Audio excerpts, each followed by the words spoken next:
Happy New Year everyone! Matatapos na ang ilang oras na lang. Dito 5:30, ilang oras na lang magto 2025 na. Goodbye 2024. Nagsi-celebrate na ako ng aking medianoche. Medianoche nga. Ayan, meron akong dalawang macaroni, chicken macaroni salad at saka bupis. Bupis na lasang adobo. Kinakain ko na, naghahapunan na ako. Ito na, diretso na itong medianoche. Kasi mamaya, hindi naman ako magsi-celebrate. Sa alas 12, hindi uso yun dito. Wala ditong walang celebration. Alam niyo naman, may sarili silang bagong taon. So, naghahapunan na ako guys. Ito na, hindi lang sa Pilipinas may salad, meron din dito.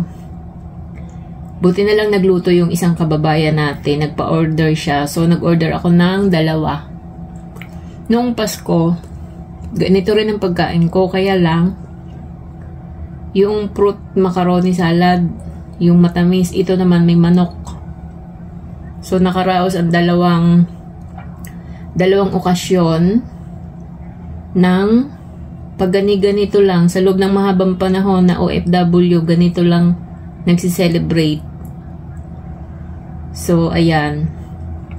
Ang isang box nito ay $70 NT. 70. Tapos ito 70 rin. So, 210. So, nasa to? Nasa kulang 400. Yung tatlong to. Ayan. So, nakaraos. Magsi-celebrate. Bukas ay mamaya ay 2025 na.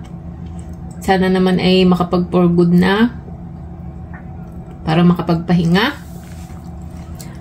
Maraming nangyari sa 2024 na dapat ipagpasalamat. Ayan.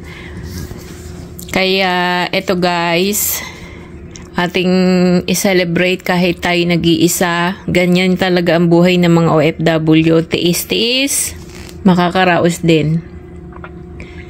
Makakaraos din. Ayan. Happy New Year. Nanonood ako sa aking laptop. Nasa kwarto ako. Meron akong sariling kwarto.